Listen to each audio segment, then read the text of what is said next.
simboliza con mu sub k o mu sub d. Les recuerdo nuevamente que ese coeficiente de rozamiento es un número que no tiene ninguna unidad que lo acompañe. Generalmente es un número pequeñito, menor que 1. Bueno, así como tenemos dos clases de coeficientes de rozamiento, también tenemos dos clases de fuerzas de rozamiento. La primera que vamos a estudiar es la fuerza de roce estática, que a veces se escribe F sub RS o a veces F sub RE, refiriéndonos a este tipo de situación. Y ahora vamos a ver en qué caso hablamos de una fuerza de roce estática. Para eso vamos a ejemplificar esto colocando un cuerpo, una caja, que está en reposo, me dicen, y de pronto le voy a agregar un instrumento que es un dinamómetro. Este instrumento que está acá se llama dinamómetro y sirve para medir fuerzas, dinamómetro.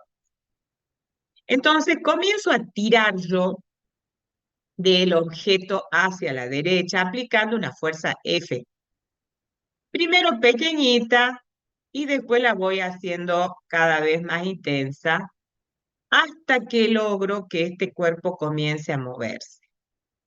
Entonces, analicemos esta situación. Fíjense que al comienzo yo aplico una fuerza pequeña, pero el cuerpo está en reposo. Entonces, ¿qué tiene que pasar con la fuerza de roce estática y la fuerza que yo aplico? ¿Qué les parece a ustedes? Mientras el cuerpo esté en reposo, ¿qué tiene que suceder? ¿Alguien me puede decir? Chicos, La se sumatoria de fuerzas supone tiene que que ser cero. muy bien. La sumatoria de las fuerzas en la dirección X tiene que ser igual a 0 porque está en reposo y la primera ley de la dinámica me dice que cuando el cuerpo está en equilibrio, que puede ser reposo, puede ser MRU, la sumatoria de las fuerzas tiene que ser 0. Entonces, tanto la sumatoria de las fuerzas en Y tiene que ser 0 como la sumatoria de las fuerzas en X, porque me dice que la caja está en reposo. Entonces, cuando yo aplico una fuerza pequeña, F, la fuerza de roce también es pequeña. A medida que yo voy aumentando esa fuerza F, la fuerza de roce también va aumentando. Siempre se mantienen con el mismo valor. Hasta que llega un momento en que yo aplico una fuerza F, límite ya cuando estoy en el límite, cuando el cuerpo comienza, lo saco del reposo, comienza el movimiento, la fuerza de roce también es igual a F en ese límite. ¿Está bien? Entonces, cuando la caja está a punto de deslizarse, la fuerza de roce alcanza su máximo valor. Y ahí es cuando yo digo que la fuerza de roce se llama fuerza de roce estática máxima, que sería la fuerza de roce que actúa sobre el cuerpo cuando está a punto de deslizarse. En ese caso, esa fuerza de roce se puede calcular, la estática máxima, con esta ecuación que estoy recuadrando acá, que es el producto del coeficiente de rozamiento,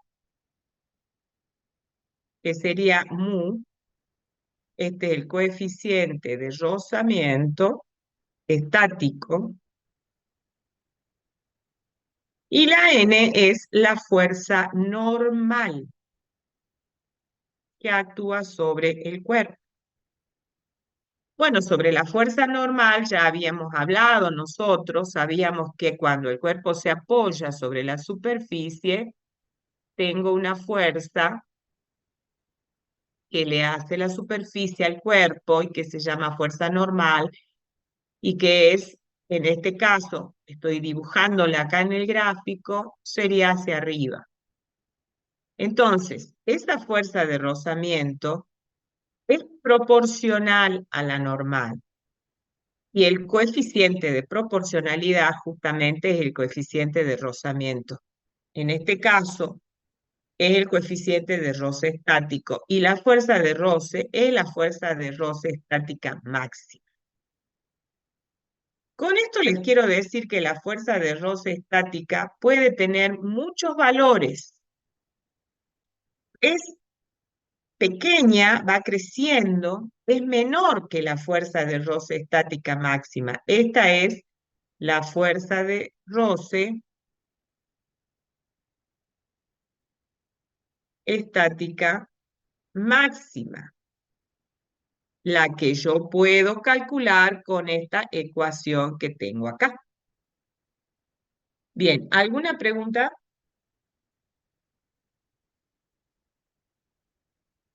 ¿Cuáles son las unidades para la fuerza de roce estática máxima? Las mismas unidades que uso para la fuerza normal, porque el coeficiente no tiene unidad. Entonces, una vez que yo ocupe la ecuación que está recuadrada, la unidad de la fuerza de roce va a ser la misma que la unidad de la fuerza normal. Si la fuerza normal está en Newton, bueno, la fuerza de roce estática máxima también estará en esas mismas unidades, en Newton. Profe, una consulta. ¿Sí? Eh, com- Como aquí explica sobre la fuerza de roce estática máxima, quiere decir que, o sea, esto, como dijo, es cuando está a punto de moverse el cuerpo, ¿no? Así es. En Entonces, ese es el... Sí, entonces se cambia la fuerza de roce cuando el cuerpo ya está en movimiento. claro. Ahora vamos a estudiar esa otra fuerza de roce.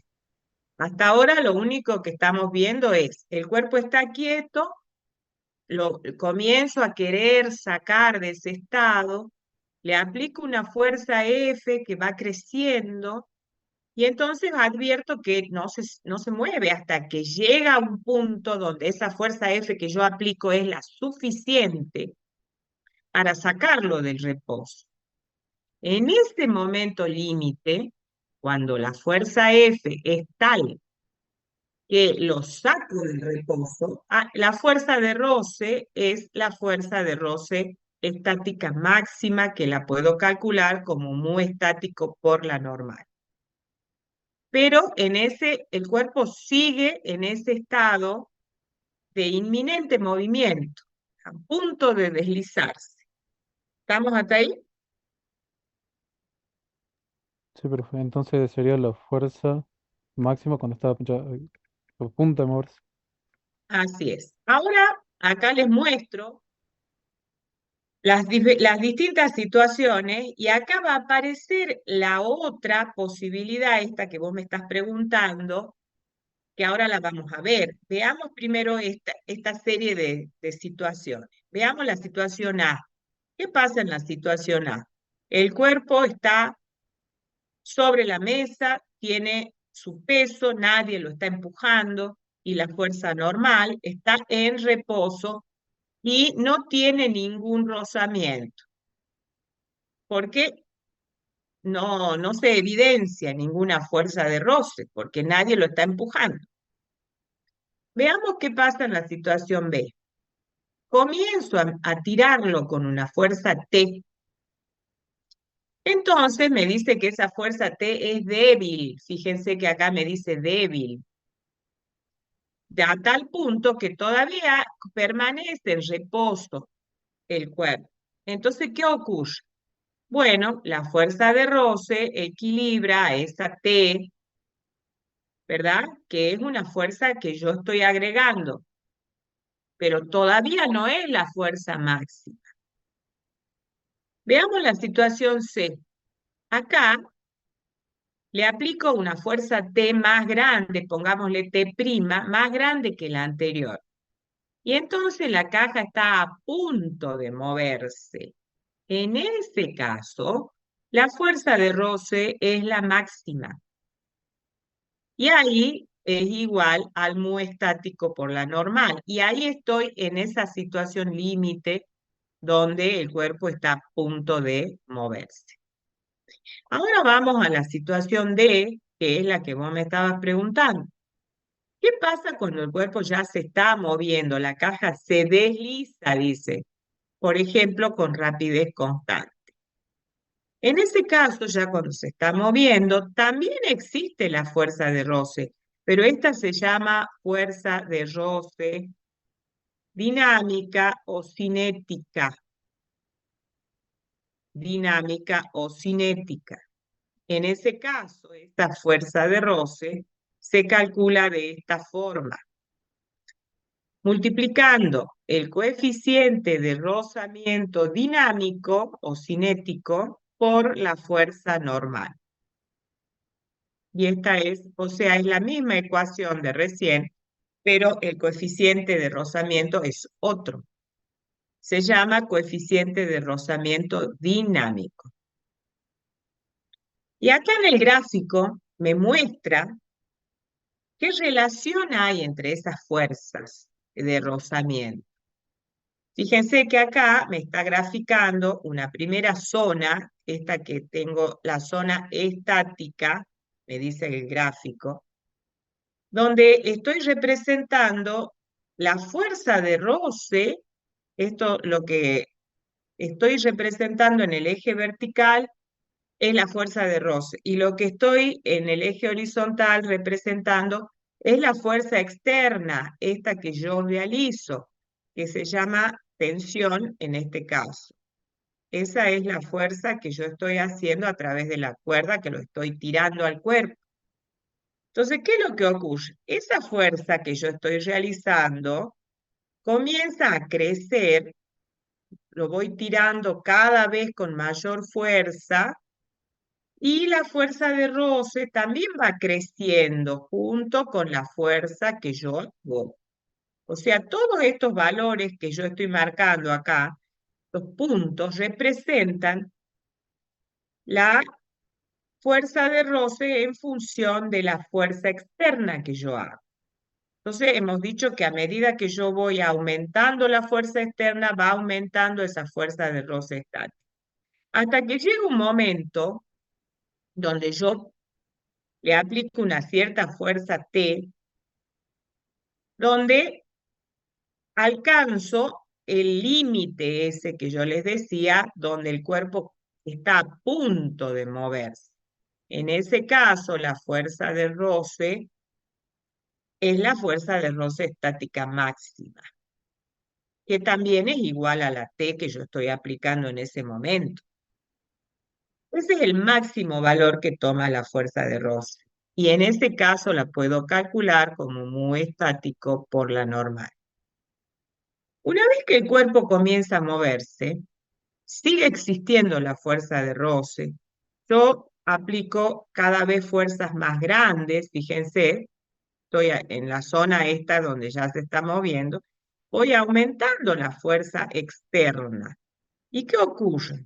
Y la fuerza de rozamiento se mantiene con un valor promedio, digamos aquí, constante. Esa fuerza de roce dinámica es una fuerza de roce que se mantiene constante durante el movimiento. Y además la calculo como mu dinámico, o sea, esa fuerza la calculo de esta manera, coeficiente de rozamiento dinámico o cinético por la normal, y además tiene la siguiente característica que se observa en el eje vertical. La fuerza de roce dinámica es menor, fíjense, que la fuerza de roce estática máxima. ¿Lo ven? Quiere decir con esto, en otras palabras, que es más fácil mantener el cuerpo en movimiento que sacarlo del reposo. Eso es lo que me está queriendo decir este gráfico. ¿Alguna pregunta? Bueno, acá vuelvo a hablar sobre la fuerza de rozamiento dinámica o cinética, que es lo que ya hemos dicho, es una fuerza de roce que se opone al movimiento mientras el cuerpo está desplazándose y que se calcula también con el producto del coeficiente de rozamiento dinámico o cinético por la normal. Otra manera de decir esto es que la fuerza de rozamiento dinámica es directamente proporcional a la normal y el coeficiente de proporcionalidad acá es justamente ese coeficiente de fricción. Lo que les comenté recién es justamente esto, que es mucho más fácil, o sea, la fuerza que yo tengo que hacer para mantenerlo en movimiento es mucho menor que la fuerza que tengo que hacer para sacarlo del reposo.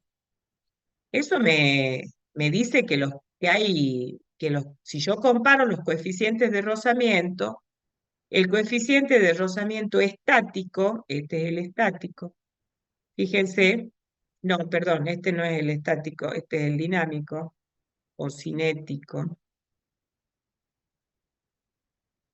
este es el estático. El estático siempre es mayor, el coeficiente, que el cinético. Por eso la fuerza de roce estática máxima es mayor que la fuerza de roce dinámica o cinética. Bueno, acá hay una tabla donde les muestra algunos valores de coeficientes de rozamiento. Vieron que les dije que generalmente son menores que 1. Bueno, acá me está mostrando, por ejemplo, si yo quiero hacer desplazar un cuerpo de acero sobre una superficie de acero, acero sobre acero, el coeficiente de rozamiento estático es 0,74 y el coeficiente de rozamiento cinético es 0,57. Ahí podemos ver que el mu estático es mayor que el cinético para las mismas superficies que están rozando. Ahí nos damos cuenta de esa diferencia que hay entre los coeficientes. Acá tenemos otra combinación de materiales, aluminio sobre acero. También vemos que son diferentes, pero que el coeficiente de rozamiento estático es mayor que el cinético, porque de 0,61 el estático y el cinético 0,47. Por supuesto que nosotros no nos vamos a saber de memoria coeficientes de rozamiento, me lo van a dar de datos en las situaciones problemáticas que yo esté estudiando. Bueno, ahora vamos a ir al ejercicio 1 para aplicar esto. Bien, Les paso, chicas. bien, sí, este lo voy a resolver yo. Ah, ahí está la pantalla, ¿no es cierto? Bueno, en este ejercicio dice gráfico de fuerzas de roce. En un experimento de laboratorio acerca de la fricción, se tira de un bloque de 135 newton. Ese es el peso, ¿no es cierto? Vamos identificando los datos que nos da el problema, es el peso del bloque. Este bloque está descansando sobre una mesa horizontal áspera y lo tiro con ayuda de un cable horizontal. El tirón aumenta gradualmente hasta que el bloque comienza a moverse y continúa aumentando a partir de entonces. Fíjense, la figura muestra una gráfica de la fuerza de roce que está acá en el eje Y en función de el tirón que yo hago, que nosotros lo llamamos tensión, ¿no es cierto? Esa fuerza con la que tiro a través de un cable es nada más que la tensión, ¿no es cierto? Entonces, a partir de la gráfica y de los datos que nos está dando el problema, tengo que identificar el movimiento que realiza el bloque en cada una de las zonas del gráfico. Luego, calcular los coeficientes de fricción estática y cinética entre el bloque y la mesa, ¿no es cierto? Porque ahí es donde está la rugosidad, que es lo que me está provocando la fuerza de roce. Y por qué la gráfica se dirige hacia arriba en la primera parte y luego se nivela. Bueno, en cuanto a las zonas del gráfico que yo debo identificar, fíjense que está muy marcado acá cómo aumenta la fuerza de tensión y va aumentando en función de esa fuerza aplicada la fuerza de roce, que es lo que recién veíamos en la teoría, ¿no es cierto? Veíamos que a medida que aumentamos la fuerza con la que estamos intentando mover este bloque, también aumenta la fuerza de roce, ¿sí? Esa es la zona que habíamos llamado zona estática, ¿no es cierto? ¿Se acuerdan que recién veíamos? Esta sería nuestra zona estática. ¿Qué pasa en esa zona? Yo estoy intentando mover el bloque y todavía no lo logro, aunque voy aumentando la fuerza aplicada, ¿sí? Esa es la zona estática, entonces. En esa zona, el bloque aún no se mueve. El bloque no se mueve. Ahí la fuerza de eso está ubicado entre una tensión, fíjense, yo puedo leer en el gráfico, una tensión de 75 newtons. Es menor a esa fuerza la tensión que yo apliqué. Y bueno, y está entre 0. Varía entre 0 y 75 newtons. Del gráfico puedo ver que ahí todavía el bloque no se movió. ¿Qué pasa ahí? ¿Qué pasa con la fuerza de roce? La fuerza de roce no la puedo calcular como la definición. ¿Se acuerdan que definíamos fuerza de roce cuando hablábamos de estática máxima y de dinámica? No la puedo calcular con esta ecuación, ¿sí? Si yo quiero saber cuánto vale la fuerza de roce en esta zona, tengo que aplicar las leyes de Newton, ¿sí? Para poder calcularla. Si yo la quiero averiguar, no puedo usar la definición. Aplico la segunda ley de Newton. En este caso, fíjense, tenemos, acá yo puse el bloque horizontal con las fuerzas aplicadas. Dijimos que la primera fuerza que identifico es la tensión, que es el tirón que está sufriendo este bloque para moverse. Luego sabemos que al estar apoyado sobre una superficie surge la normal. Siempre presente por la interacción con la Tierra está el peso. Y esta nueva fuerza que estamos estudiando, que surge de que este bloque está en contacto con esta superficie rugosa, y existe entonces, porque es rugosa, es la fuerza de roce, ¿sí? Que siempre se opone al movimiento. En este caso yo quiero que el bloque se mueva hacia allá, ¿sí? Por lo tanto, la fuerza de roce está en contra de ese movimiento. Entonces la dibujo aplicada sobre el bloque y en dirección contraria al movimiento que quiero lograr. A partir de ahí, puedo aplicar la segunda ley de Newton y averiguar cuánto vale esta fuerza de roce. No tengo otra forma de averiguarla. Siguiendo con el gráfico, ¿qué tengo?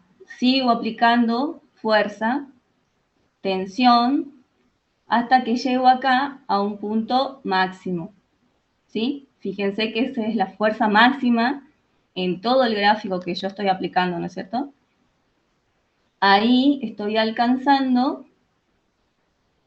está a punto de moverse el bloque, ¿sí? A punto de moverse, o en movimiento inminente también se dice. También podemos referirnos a la fuerza de roce estática máxima como la fuerza mínima, en caso de la tensión sería en este caso, la fuerza mínima, la tensión mínima que hay que aplicar para que este bloque comience a moverse, ¿sí? Todas esas son palabras claves en un enunciado que nos están refiriendo a esta fuerza de roce estática máxima. Ahí sí, cuando el bloque está a punto de moverse, yo puedo calcular la fuerza de roce estática máxima. Estoy seguro de que es la fuerza de roce estática máxima, y ahí sí es igual al mu estático por la normal, ¿sí? Hasta acá entonces el bloque no se movió. Cuando yo alcanzo y supero esta fuerza de roce estática máxima, llego a esta zona que la llamamos dinámica, ¿no es cierto? Porque ahí ya, en esa zona dinámica, ya el bloque está en movimiento. El bloque que queríamos mover, lo logramos mover, está en movimiento. Y ahí, sin dudas, puedo aplicar la definición de la fuerza de roce dinámica, que la pueden escribir en inglés con la K o la D, como quieran. Y es igual al mu cinético por la normal. ¿Bien? Fíjense qué pasa con la fuerza de roce en la zona estática. Es una fuerza que es variable, ¿sí? Va tomando diferentes valores conforme yo le aplico determinada fuerza, ¿sí? Entonces, por eso debo aplicar la segunda ley de Newton para el punto que yo lo necesito, porque es una fuerza variable en esa zona. Luego sí toma un solo valor cuando está a punto de moverse. Y luego fíjense que en la zona dinámica, cuando ya el bloque está en movimiento, también toma un valor que consideramos constante. ¿Sí? Constante ¿para qué? Para las superficies que están en contacto. Para este bloque con esta superficie. ¿Sí? Si cambiamos de superficie, ese valor va a cambiar. ¿Por qué? Porque cambia el coeficiente de roce. ¿Sí? ¿Se acuerdan que veíamos las tablitas de los coeficientes de roce son para determinadas superficies? Si el coeficiente cambia, por supuesto, el valor de la fuerza de roce va a cambiar. Quiere decir que han cambiado las superficies en contacto. Bueno, en el punto B nos pide calcular esos coeficientes de fricción estática y cinética. Entonces tenemos que plantear dos situaciones. Si quiero calcular el coeficiente de fricción estática, voy a considerar que el bloque aún no se movió. Pero no solo que aún no se movió, sino que está a punto de moverse. Porque es la forma más fácil y porque ahí puedo usar la definición. ¿Sí? Esta es una definición. Entonces, si quiero calcular el coeficiente de roce estático, voy a considerar esta situación, que el bloque está a punto de... Y aplico las ecuaciones. Las ecuaciones, ¿de quién? De la segunda ley de Newton. Y digo que la sumatoria de las fuerzas en I, ¿a qué va a ser igual? A masa por aceleración sería, ¿no es cierto? Pero ¿ocurre movimiento en el eje Y? No. Cuando aplico la segunda ley de Newton en el eje X, estoy diciendo que no ocurre el movimiento todavía, está a punto de ocurrir. Entonces también voy a decir que la suma de las fuerzas en el eje X es igual a 0. ¿Sí? Ahora, en el eje Y, ¿queda claro hasta ahí? Sí, profe. Sí, profe. Bueno, Sí. gracias. En el eje Y, ¿qué tenemos? Hemos considerado que tenemos la normal y el peso. Si tomamos, fíjense que yo acá dibujé en línea punteada los ejes, ¿no es cierto? Los dibujamos siempre por conveniencia. En este caso es horizontal el plano, así que no hay mucho problema. Entonces, en el eje Y tenemos normal y peso. Considerando positivo hacia arriba, tenemos que la normal es positiva, el peso negativo y todo esto es igual a 0. En el eje X, ¿qué tenemos? Tenemos la tensión positiva y la fuerza de roce negativa. Y ahí tengo que tener cuidado, esta fuerza de roce es la fuerza de roce estática y la fuerza de roce estática máxima. ¿Sí? Lo sé porque estoy planteando que el movimiento está a punto de ocurrir. De acá voy a poder calcular entonces el coeficiente de roce estático, porque voy a reemplazar la fuerza de roce estático máxima por su definición, que es el mu estático por la normal. Y fíjense que de esta primera ecuación yo puedo decir que la normal es igual al peso. ¿Sí? Y el peso es dato. ¿Sí? Mu estático por el peso nos quedaría acá.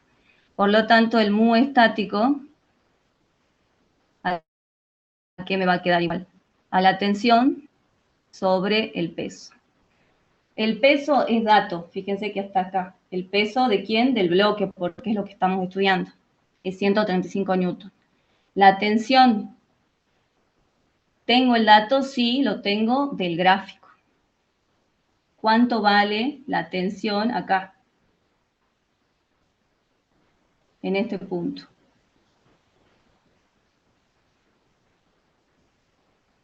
Vale 75 newton, ¿sí? Acá, cuando el bloque está a punto de moverse, la tensión es igual a 75 newton. Entonces, el mu estático es igual a 75 newton sobre 135 newton.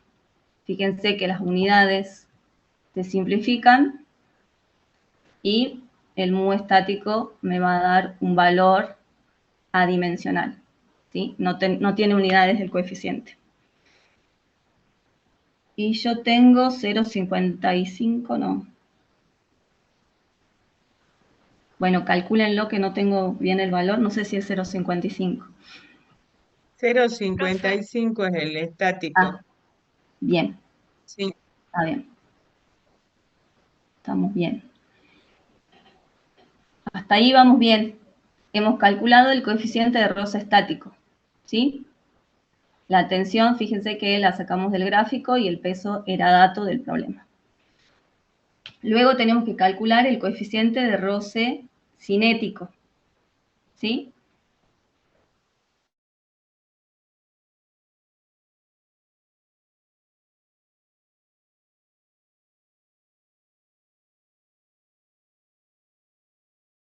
Este movimiento sigue esta tensión tratando de moverlo hacia la derecha.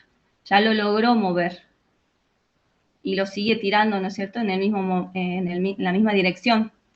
Entonces, la fuerza de roce va a seguir ocurriendo en la misma dirección que la dibujamos antes, ¿sí? No va a cambiar. La aplicación de las fuerzas con sus direcciones no va a cambiar, ¿sí? Entonces, cuando ya está en movimiento,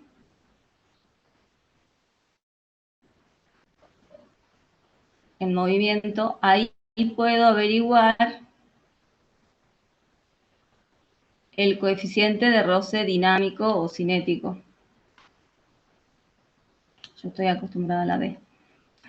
Bien. En I, esta ecuación va a cambiar en el eje Y, cuando yo aplico la segunda ley de Newton. ¿Cambia en algo? No, va a seguir siendo igual a 0. Va a seguir, en resumen, me va a quedar que la normal es igual al peso, ¿sí? En el eje X, esta ecuación, ¿cambia en algo? Se va a igualar a la masa por la aceleración. Exacto. Ahí yo tengo que ya está ocurriendo el movimiento. Entonces voy a decir que la suma de las fuerzas, bueno, acá vamos a poner que la suma de las fuerzas en I es igual a 0 y por lo tanto la normal es igual al peso, ¿sí? Si no parece que nos hubiéramos olvidado. y la suma de las fuerzas en X, entonces ahí sí planteo que ya existe una aceleración. Las fuerzas aplicadas en el eje X son las mismas, ¿sí? Es la tensión, que la considero positiva, y la fuerza de roce negativa. Con la diferencia que ahora esta fuerza de roce ya no es la estática ni la estática máxima, sino que ahora es la fuerza dinámica. ¿Sí?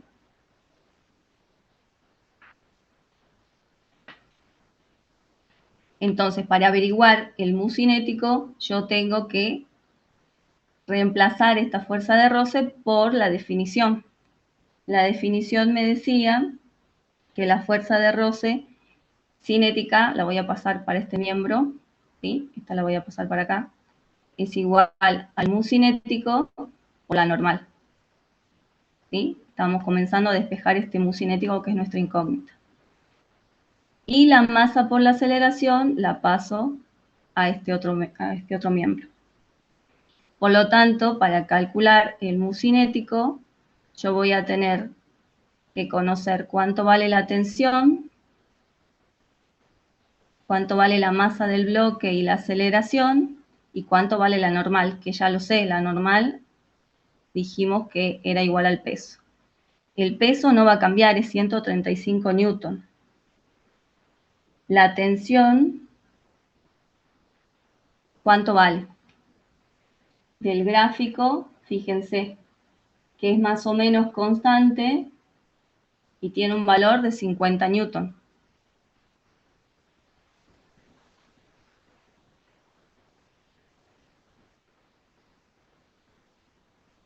¿Bien?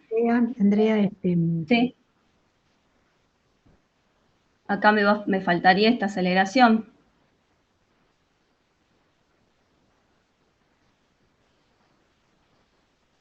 ¿Sí, María? sí, por eso te iba a decir. Sí, me faltaría la aceleración. Lo que yo podría hacer para evitar de tener que averiguarla es en este planteo considerarlo igual a 0. ¿No es cierto? Recién superado el movimiento. ¿Se entiende? Justo cuando comienza a moverse, en ese instante yo puedo considerar que esto es igual a 0. ¿Se entiende el planteo?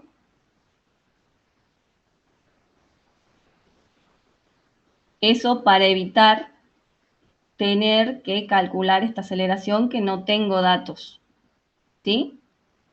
Entonces, si yo lo considero en el momento que está por comenzar el movimiento, es decir, que todavía no estamos exactamente en esta zona, sino justo acá y un instante después, yo puedo decir que la aceleración es igual a 0 todavía. ¿Sí? Entonces me evito esto. ¿Se entiende? Y puedo averiguar el coeficiente de roce cinético, que me va a quedar como la tensión sobre el peso. La tensión, fíjense que el valor lo sacamos del gráfico y es 50 newton. ¿Sí? El peso es 135 newton y entonces voy a obtener un valor de 0,37. ¿Está bien? Que sigue siendo menor al coeficiente de roce estático. ¿Sí? Profe, yo tengo una Bien. consulta. ¿Sí? En la ecuación, ¿cómo anuló la masa por la aceleración? Me perdí en esa parte. Bien. Eso tiene que ver con el Andrea, planteo. puedes ¿Sí? considerar que se mueve con velocidad constante y entonces tu aceleración va a ser 0. Exacto. Ah, claro. Yo puedo considerar que el movimiento está ocurriendo a velocidad constante, ¿sí? Que es más o menos lo que dice también este gráfico. Entonces la aceleración es igual a 0. Y acá directamente, para no confundirnos, ¿está bien?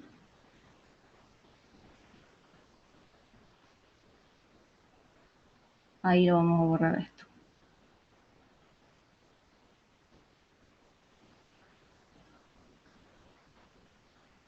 Bueno,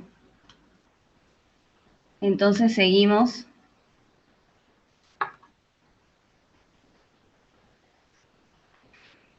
El mu estático, entonces, el mu dinámico es 0,37, ¿sí? Acá lo igualamos a 0 considerando que la velocidad que consiguió es una velocidad constante.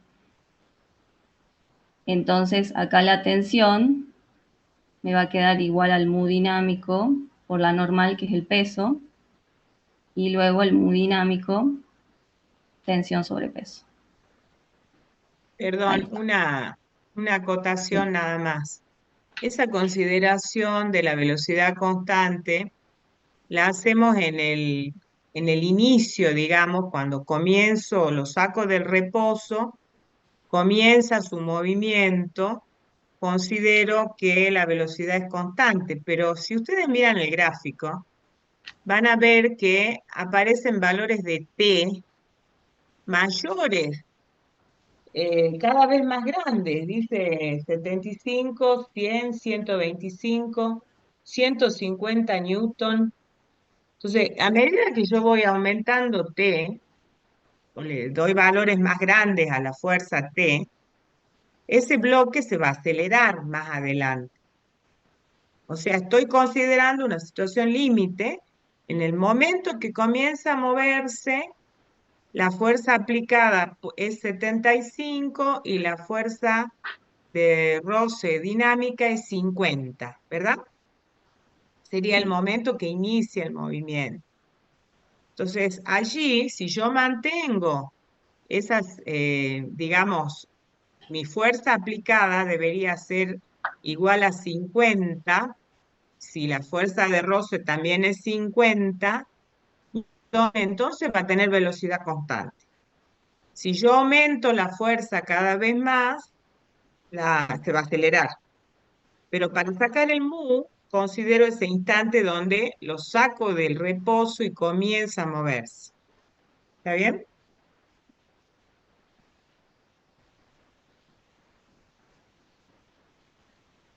Profe, Bien. ¿y por qué había ¿Sí? puesto hace rato reemplazando T50?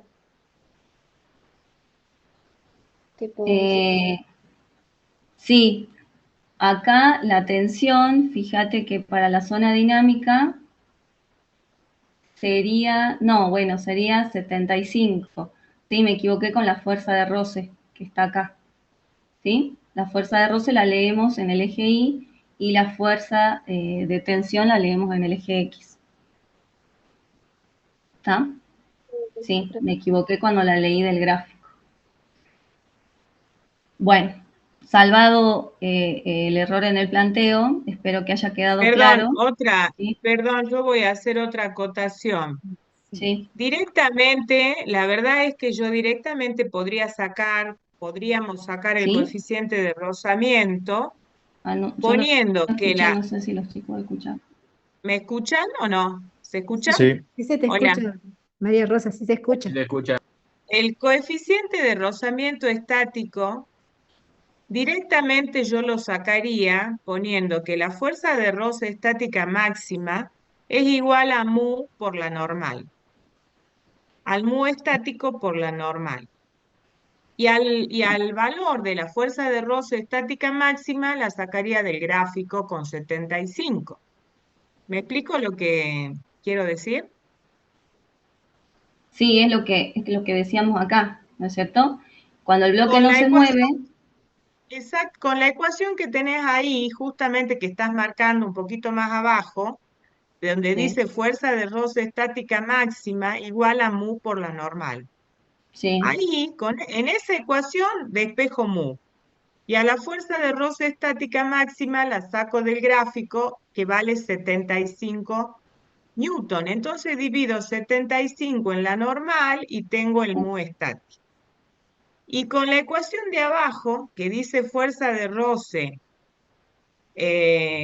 cinética, de ahí sí, saco el mu cinético despejando y pongo que la fuerza de roce cinética del gráfico, la saco, vale 50 newton. Entonces divido 50 en la normal y saco mu. sin necesidad del otro planteo que por ahí puede ocasionar a lo mejor alguna confusión. Está bien. Eh, Sí, es otra forma más sencilla de resolverlo. ¿Se entiende? Acá lo pongo en el caso de la fuerza de roce cinético, por si no quedó claro. Acá, fuerza de roce cinético sobre la normal. La normal sabemos que es igual al peso de las ecuaciones planteadas y la fuerza de roce la leemos del gráfico, ¿sí? Que en este caso es, como habíamos dicho anteriormente, 50 newton, ¿sí? ¿Está bien? Bueno. En el ítem C, pregunta por qué la gráfica se dirige hacia arriba en la primera parte, pero luego se nivela. Bueno, justamente la fuerza de roce estática va tomando valores mayores y la tensión valores mayores porque está intentando poner en movimiento este bloque, está intentando vencer esa fuerza de roce, ¿sí? Entonces va haciendo cada vez más fuerza, aplicando más fuerza, la fuerza de roce también va creciendo hasta que toma ese valor máximo. Luego se ve que cae porque, como dijimos anteriormente, una vez que está el movimiento del bloque, hace falta aplicar menos fuerza, hacer menos esfuerzo para continuar el movimiento con este bloque, ¿sí? Por eso toma esa forma la gráfica. Bueno, si no hay nada más para agregar, creo que ahí Hay una estaría. pregunta en el chat de Sí, Guadalupe donde dice, ¿por qué se aplica la segunda ley de Newton cuando el bloque no se mueve para la fuerza de rozamiento estático? Esa es la pregunta. Bueno, bueno, y porque sí. sí, Andrea, sí. No, continúa. Que la segunda ley de Newton también se aplica cuando los cuerpos están en equilibrio, chicos. Ujú. En este caso, bueno, en este caso, podés aplicar la segunda ley de Newton, ¿sí? Cuando el bloque no se mueve, y justamente cuando el bloque no se mueve es cuando vos usás la fuerza de rozamiento estática máxima, ¿no?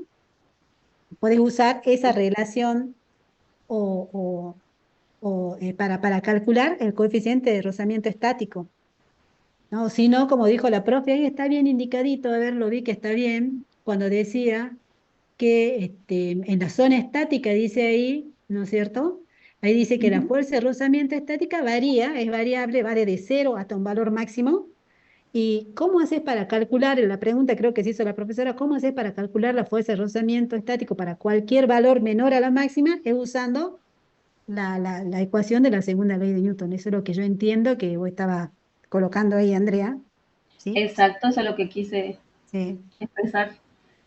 O sea que sí se aplica la segunda ley de Newton. Solamente eso era la respuesta. Ujú. Bien. Bueno, continúa María. Bueno, pero creo que viene el problema que sigue. A ver, Sí, ¿Querés que lo resolvamos, María Rosa, o no? No sé, ¿qué decís vos? sí, yo creo que hay que pasar al problema 2 porque es Bueno, importante lo de la parte esta de fuerza de roce y después ya sigo yo con la parte de movimiento circular, dale. dinámica circular. Entonces vemos el ejercicio 2. Paseando en trineo, nos dice que suponga que un estudiante de física de masa M1, acá está el estudiante, tiene una masa M1, está sobre un trineo, ahí está el trineo de masa M2, y le pide a su amigo Ricardo que la traslade a través de una superficie horizontal y plana. Ella asegura que si consideramos la masa del trineo, ¿no es cierto? El valor de la fuerza de rozamiento del sistema va a ser igual a esto, ¿sí? Mu sub K por M sub T por G, siendo M sub T la suma de las masas M1 y M2. Entonces la pregunta A dice, ¿es válida la afirmación? Justifique su respuesta. Entonces, ¿qué datos tenemos hasta ahí, chicos? ¿Cuál es el dato que tenemos?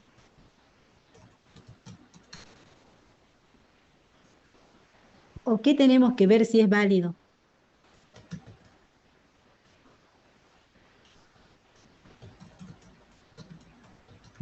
cuerpo está compuesto por dos masas. El cuerpo está compuesto por dos masas. Bueno, el cuerpo que vamos a estudiar es un sistema que está compuesto por dos masas. La masa 1, que es la del estudiante, más la masa de trineo. Pero ¿qué afirma el estudiante? Es lo que nosotros tenemos que demostrar si es válido o no.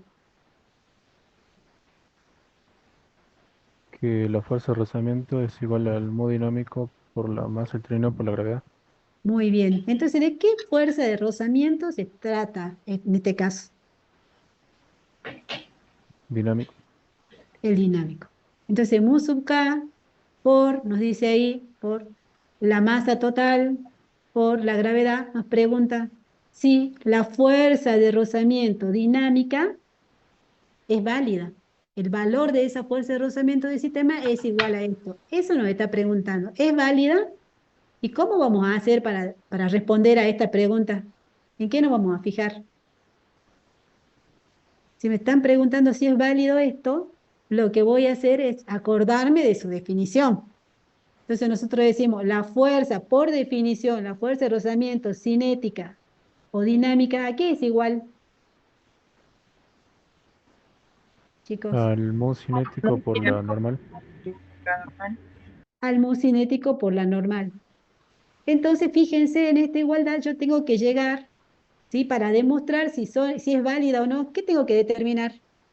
El valor de la normal. El valor de la normal. Tengo que encontrar el valor de la normal. Y para encontrar el valor de la normal, siempre dijimos que la normal, ¿cómo se calculaba? ¿Qué teníamos que hacer para calcular la normal? Aplica la segunda ley de Newton. Aplicamos la segunda ley de Newton. Entonces vamos a aplicar la segunda ley de Newton y vamos a hacer un diagrama de cuerpo libre. Nosotros vamos a considerar que este sistema, donde el estudiante y el trineo, por efecto de esa fuerza, ¿hacia dónde se va a mover? Hacia la derecha. La derecha. ¿Horizontal o verticalmente inclinado? ¿Cómo va a ser? Horizontal hacia la derecha. Bien, horizontal y hacia la derecha. O sea que nosotros vamos a suponer, vamos a decir que acá el movimiento va a ser en esta dirección. ¿Sí? Este trineo, esta estudiante, ¿sí? Todo este sistema, que el estudiante tiene una masa 1 y el trineo tiene una masa 2, todo considerando en conjunto las dos masas, las vamos a considerar como una sola, se va a mover en esta dirección. Entonces, ¿eso qué significa? Que nosotros para estudiar cómo vamos a armar nuestro sistema de referencia. Un eje, ¿cómo va a ser? Chicos, ¿cómo vamos a disponer los ejes? Positivo hacia la derecha. Uno horizontal, ¿no es cierto? En el sentido del movimiento vamos a poner nuestro eje y así positivo hacia la derecha. Uno horizontal y el otro, ¿cómo va a ser? Vertical y positivo hacia arriba. Perfecto. Entonces acá tenemos nuestro eje, acá está nuestro sistema de referencia. Siempre fijamos nuestro sistema de referencia y siempre dijimos que poníamos uno de los ejes en la dirección del movimiento para facilitar nuestro estudio, ¿se acuerdan? Y entonces acá vamos a considerar en el centro que está ubicada la partícula, que nuestra partícula va a ser la masa total. Entonces, en ese centro nosotros vamos a considerar la masa total, que ya nos dice el enunciado que es la suma de las dos masas. Entonces, sobre esa masa total, ¿qué fuerzas están actuando?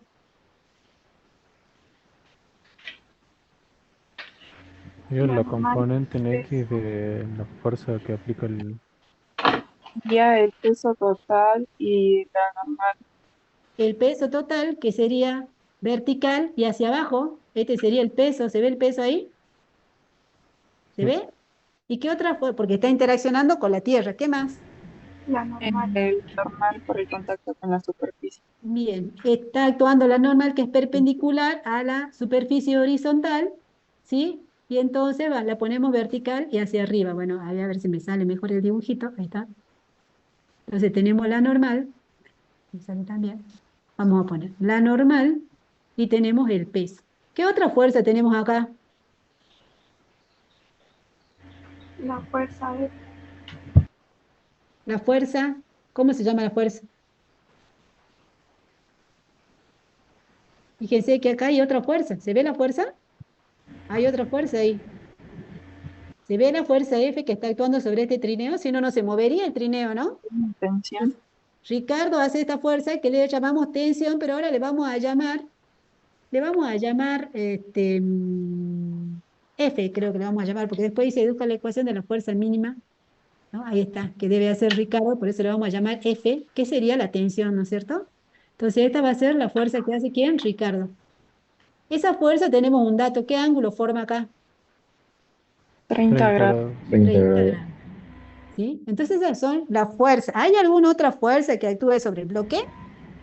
La fuerza de rozamiento. La fuerza, De roce. De roce. la fuerza de rozamiento. Entonces, ¿y en qué dirección actúa la fuerza de rozamiento? ¿Es horizontal, es vertical, es Horizontal. inclinada, Y contraria a la fuerza. es contraria a la fuerza F? Es ¿Es contrario a horizontal, la es dirección vertical? del movimiento. Contraria a la dirección del movimiento. El movimiento va a ser hacia la derecha y entonces esta fuerza de rozamiento va a ser hacia la izquierda, horizontal y hacia la izquierda. Tenemos que ver para indicar el sentido hacia dónde suponemos o queremos que el objeto se mueva. Entonces acá vamos a tener una fuerza de rozamiento y en este caso esta fuerza de rozamiento, según lo que decimos acá, se está moviendo, entonces va a ser la dinámica, ¿no? ¿Se ve? Sí. Ahí estaría. Para hacer el estudio, para encontrar la normal, antes, ¿qué tenemos que hacer, chicos? ¿Qué nos falta? La descomposición de la fuerza F en su componente Exactamente. X e Y. Vamos a descomponerla en f de x y en f de y. No voy a usar, así nomás lo voy a hacer a mano alzada. Acá está f de x y acá está f de y. Cuando hacemos eso, ya nos olvidamos de este valor de f. Es como que lo eliminamos. Entonces, solamente nos quedan las componentes de esa fuerza. Si esta fuerza f ya la hemos eliminado. Entonces, f de x es el cateto adyacente o el cateto opuesto del ángulo, chicos. Adyacente. Entonces, va a estar relacionado, va a ser f por Coseno de 30. coseno de 30 grados. Y f de y, fíjense que va a ser el cateto opuesto, va a ser f por el Seno de 30. seno de 30 grados. Se ve ese triángulo que está ahí, el triángulo, de este triángulo, ahí tenemos el ángulo que está en rojo, no sé si se ve bien, pero ahí estamos viendo que el cateto adyacente es f de x y el opuesto es f de y, ¿sí? Bueno, ahora sí ya tenemos todo, y si quiero encontrar la normal, ¿qué componente de la segunda ley de Newton tengo que aplicar, chicos?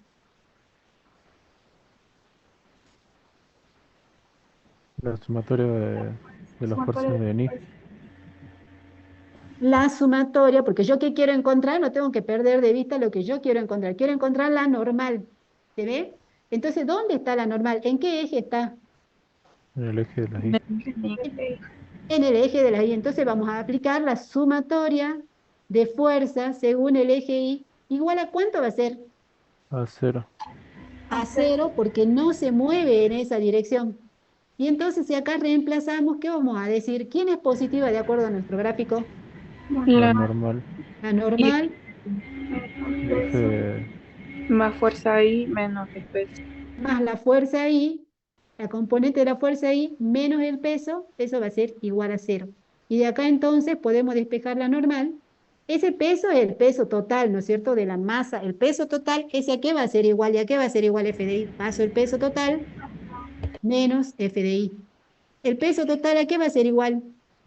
¿Qué masa pongo acá? la masa total La masa por la total gravedad. por la gravedad menos F de I, ¿a qué es igual?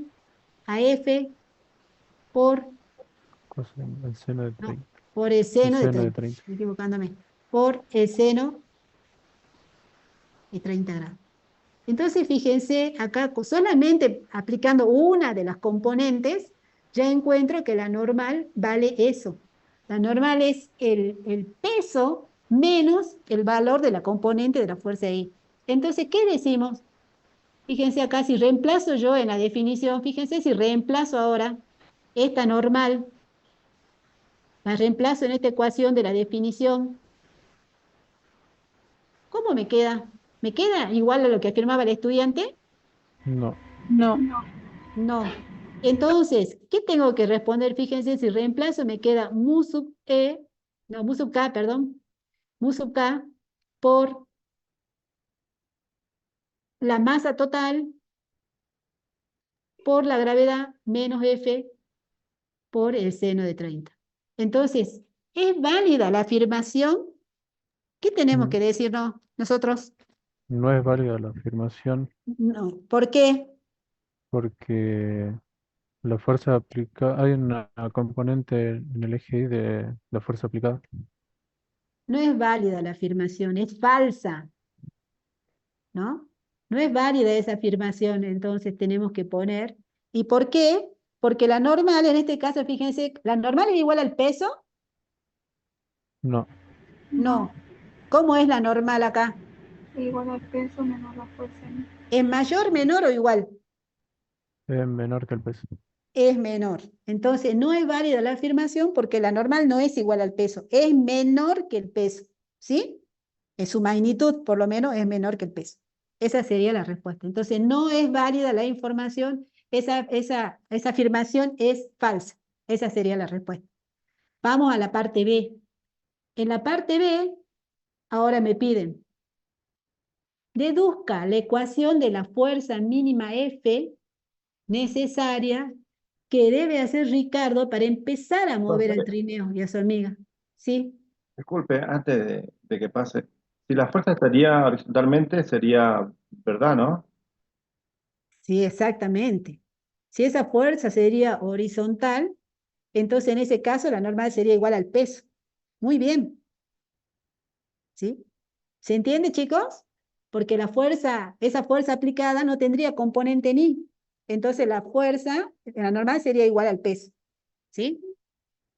Bueno, la parte B. Entonces, ¿qué tenemos que hacer? Encontrar, ¿sí?, una ecuación mínima, una ecuación de fuerza mínima F que debe hacer Ricardo para empezar a mover al trineo, ¿sí?, y a su amiga. Nos dice que nos dan de dato que el coeficiente, como dato tenemos el coeficiente de rozamiento estático entre la superficie y el trineo es mu sub E. Ese sería el dato adicional que tenemos. Entonces, ¿qué información importante nos están dando acá, chicos? ¿Cuál es la información importante, digamos? Que tenemos que fijarnos la fuerza estática máxima. Que exactamente, ¿por qué? Porque acá nos dice que para empezar a mover el trineo, estamos justo en esa fuerza crítica que le hablaba la profesora. Fíjense que acá, ¿qué debe hacer para empezar a mover al trineo? Entonces acá cuando hablamos de empezar a mover al trineo, estamos en nuestra gráfica, ¿en qué punto? Si tengo la gráfica esa de fuerza de rozamiento en función de la fuerza aplicada, ¿en qué punto estaría? ¿Cómo le llamamos a ese punto? Mayor. En el máximo valor de la fuerza de rozamiento estática máxima. Entonces acá, nosotros como decimos que está a punto de moverse, nosotros vamos a poder aplicar, ¿no es cierto? Vamos a poder aplicar una ecuación adicional a la segunda ley de Newton, ¿sí? Como está a punto de moverse, vale entonces la fuerza de rozamiento estático, la que va a actuar va a ser la fuerza de rozamiento estática máxima, porque está a punto de moverse. Y ahí sabemos que esa fuerza de rozamiento estática máxima va a ser igual a ¿qué? Mu estático por la normal. Entonces, fíjense ustedes, chicos, que esta es una ecuación extra que nosotros vamos a tener para aplicar, para resolver el problema. Vamos a tener la que nos da la segunda ley de Newton más esta ecuación, o sea, vamos a tener tres, ¿sí? Entonces, ¿qué es lo que quiero determinar? Bueno, quiero determinar cuánto vale F. Y me dice el valor mínimo de fuerza, porque yo una vez que llegue a esa fuerza, si aplico una fuerza más grande, se va a seguir moviendo. Cuando llegábamos a ese valor de 75, si yo aplicaba 75,001, ya el objeto, el bloque se estaba moviendo. Bueno, ahora, entonces tenemos que encontrar esa fuerza mínima, ¿sí? Entonces, ¿qué planteamos acá? Ahora quiero encontrar el valor de F, ¿sí? Y entonces, ¿qué hago? ¿Qué buscamos? Aplicamos siempre cuando nos pidan encontrar una fuerza, la normal o el peso, nos pueden pedir, aplicamos la segunda ley de Newton. Entonces la vamos a aplicar en función de sus componentes, ¿sí? Y entonces vamos a tener que dos situaciones, la sumatoria de fuerzas en X igual a cuánto va a ser, y la sumatoria de fuerzas en Y igual a cuánto va a ser, chicos. Las dos igual a 0. Las dos van a ser iguales a 0. Porque en el caso anterior la profe dijo que como íbamos a considerar el momento inicial iba a ser a velocidad constante. Porque acá, ¿por qué las dos son iguales a cero? Porque estamos considerando que el objeto va a empezar a moverse. O sea, todavía no se mueve, está a punto de moverse. No se mueve, ¿sí? Entonces, la sumatoria de la fuerza en X, ¿cuánto va a ser? Cero. No sé. Cero, porque no se mueve, chicos. Si nosotros aplicamos esta ecuación, esta, el objeto no se mueve. Si estamos aplicando esta ecuación, el objeto no se mueve. Entonces, la sumatoria según el eje X va a ser igual a cero. Y la sumatoria de las fuerzas según el eje Y, ¿a cuánto va a ser? ¿Igual a cuánto? A cero. A cero. Entonces, fíjense que vamos a tener una ecuación, otra ecuación y otra ecuación más. Tres ecuaciones vamos a tener ahora. Pero siempre recuerden que acá, ¿qué es lo que sucede? Que no se mueve, ¿sí? Está para empezar a moverse, pero no se mueve. Entonces, por eso la sumatoria de fuerzas en X nos da igual a cero. Entonces, con esas condiciones tenemos que resolver este problema. Y lo hacemos rápido. A ver, ¿cómo sería la ecuación 1? ¿Cómo me quedaría la ecuación 1? Reemplacemos por su componente. ¿Qué me quedaría? ¿Quién es positiva y quién es negativa? En la dirección del eje X. La componente de la fuerza en X es positiva. Bien. ¿Quién sería positiva? F de X. ¿Qué es F de X? ¿Es igual a qué? A F F por por coseno de 30. el coseno de 30. ¿Quién sería negativa? La fuerza de rozamiento. Menos la fuerza de rozamiento estática. No hay otra fuerza en la dirección del eje X, eso sería igual a cero. Entonces fíjense acá que tengo F por el coseno de 30, me quedaría igual a la fuerza de rozamiento estática máximo, ¿no? Estamos en la fuerza de rozamiento estática máxima. Entonces fíjense que de acá, bueno, acá yo diría, bueno, de acá puedo sacar la fuerza, pero voy a reemplazar el mu estático acá. La fuerza de rozamiento voy a reemplazar por su valor. Mu estático, ¿por quién lo tengo que reemplazar por? Estoy reemplazando la fuerza de rozamiento estática máxima. Mu estático Lo normal. por la normal. Estoy reemplazando esto que está acá arriba, no sé si se ve, chicos. Estoy reemplazando la fuerza de rozamiento estática máxima, la estoy reemplazando acá. ¿Ahí se ve? Ahí está. Pero fíjense que yo acá tengo la fuerza, pero todavía no conozco la normal. ¿Cambia la normal? En este caso, ¿ya la tengo calculada la normal o la tengo que volver a calcular? Ya la Ya está tenemos que calculada. calcular. ¿La tenemos que volver a calcular? Bueno, la calculamos de nuevo, entonces a ver cuánto sería. En el eje Y, ¿quién es positiva? Lo normal. La normal. La normal y la fuerza. Y F por seno Más de... Creo F, que nos tenemos que apurar un poquito bueno, porque tenemos muchos temas. fíjense chicos, de acá es la misma normal, porque la sumatoria de ahí va a ser la misma. Entonces me va a quedar el peso menos F por el seno de 30. Entonces ahora voy a reemplazar esta normal acá. Pero fíjense que esta normal también depende de F. ¿Se ve? Entonces voy a reemplazar ahí, que de ahí ya ustedes resuelven solo. Este es un paso matemático ya lo que queda. O sea, acá reemplazamos F coseno de 30 igual a mu sub b, y ahora acá ponemos masa total por G menos F seno de 30 grados. Sacamos factor común, aplicamos la distributiva, sacamos factor común, y acá que me va a quedar F coseno de 30, este signo menos, este término está con menos, multiplicado por mu sub e, ¿sí? Y pasa al otro lado, va a pasar sumando, y entonces me va a quedar más mu sub e por el seno de 30. Y acá me va a quedar mu sub e por la masa total por G. Entonces de acá despejamos y ya obtenemos la expresión para nuestra fuerza.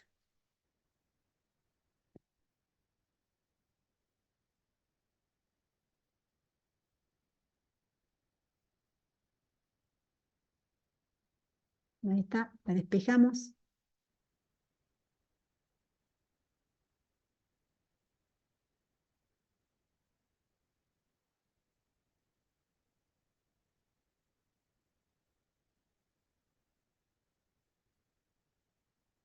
Y este sería el valor de nuestra fuerza, ¿sí?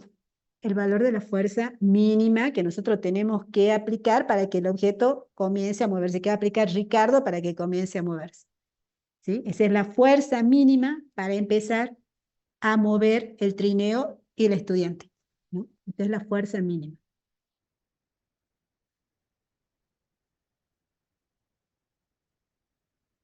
Recuerden que en el gráfico, lo voy a hacer acá, si acá está la fuerza de rozamiento y acá está la fuerza aplicada, nosotros estaríamos, acá tenemos una fuerza, ¿no es cierto? Todavía está en reposo, pero acá es donde empezamos a mover, tenemos un valor y esa fuerza es mínima. Cuando yo aplique una fuerza superior, ya el objeto se va a estar moviendo. ¿Se ve? Acá era 75 en el caso de nosotros, en el problema, en el ejemplo anterior.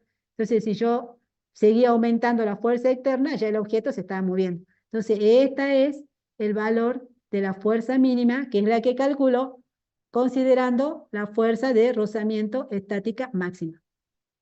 Entonces esa sería nuestra fuerza mínima y ahí respondemos. Bueno, fíjense si hay algún errorcito, chicos, de cálculo, pero eso sería. ¿Sí? Si queda alguna duda.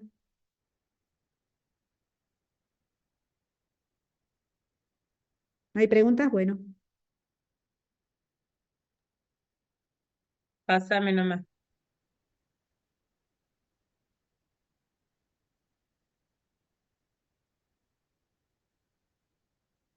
Bueno, chicos, pasamos ahora al movimiento curvilíneo, que en realidad nosotros hemos estudiado ya el movimiento, los movimientos, por ejemplo, circulares. Bueno, acá vamos a hacer, vamos a ampliar un poquito el estudio de esos movimientos, teniendo en cuenta la dinámica circular. Nosotros habíamos visto que cuando un objeto tiene una trayectoria curva,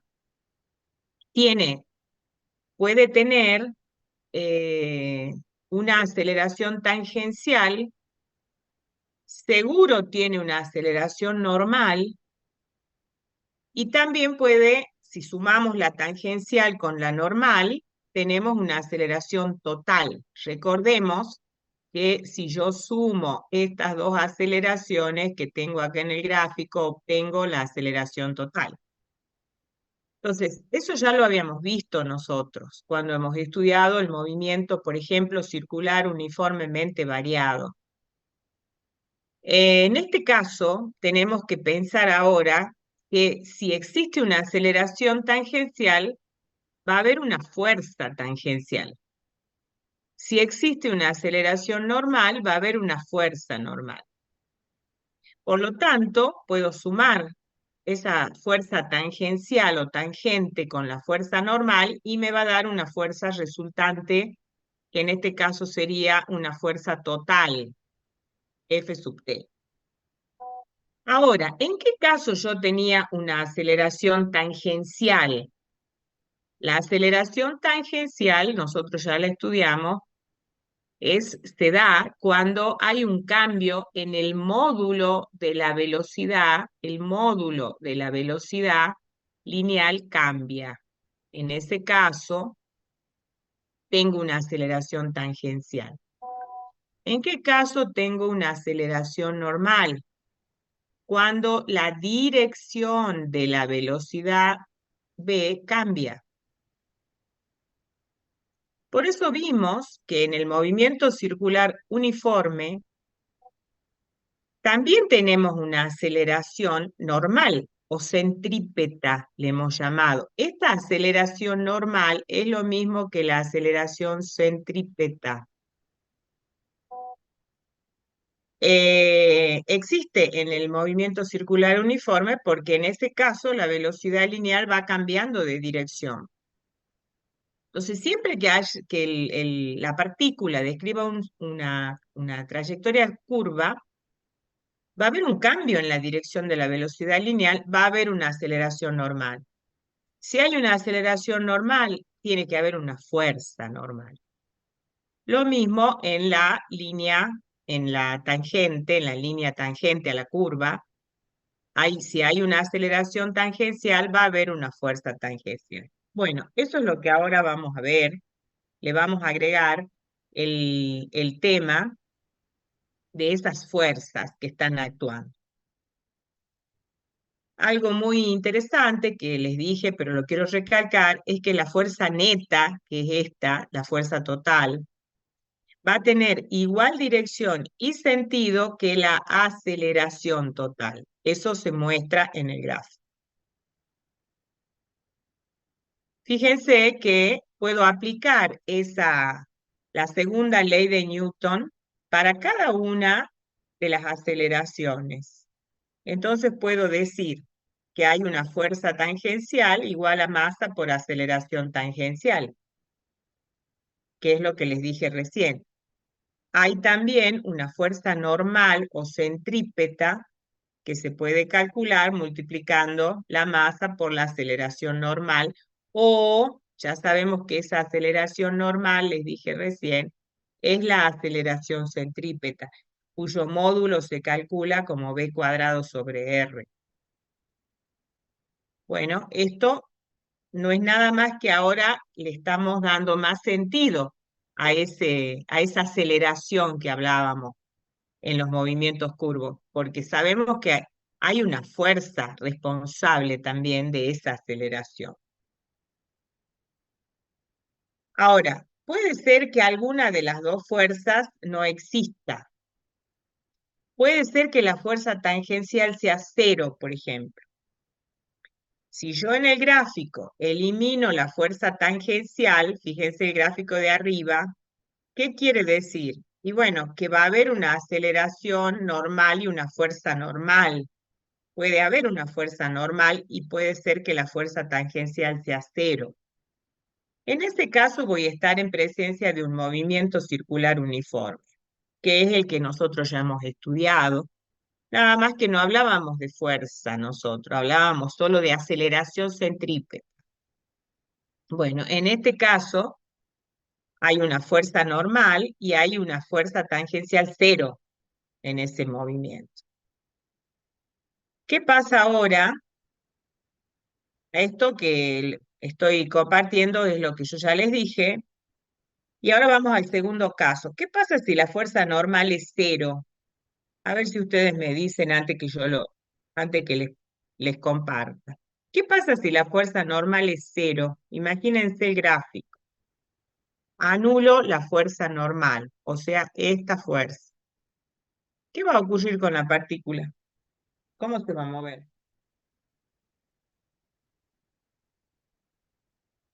Chicos, En línea recta. en línea recta. Si la fuerza normal es justamente la que la obliga a describir el círculo. La fuerza normal es responsable de la aceleración normal y la aceleración normal es la que aparece por el cambio de dirección de la velocidad lineal. Entonces, si la aceleración normal es cero, si la fuerza normal es cero, no va a haber cambio en la dirección de la velocidad lineal y por lo tanto el movimiento va a ser rectilíneo. Bueno, ahora vamos a estudiar una aplicación. Vamos a ir viendo diferentes aplicaciones para este tema.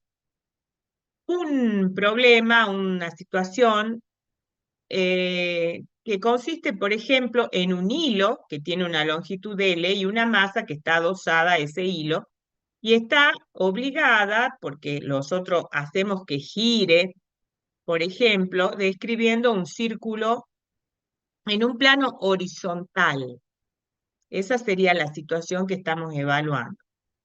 Eso se llama péndulo cónico y ya en los ejercicios del práctico ustedes van a tener también para resolver algunas situaciones de esta.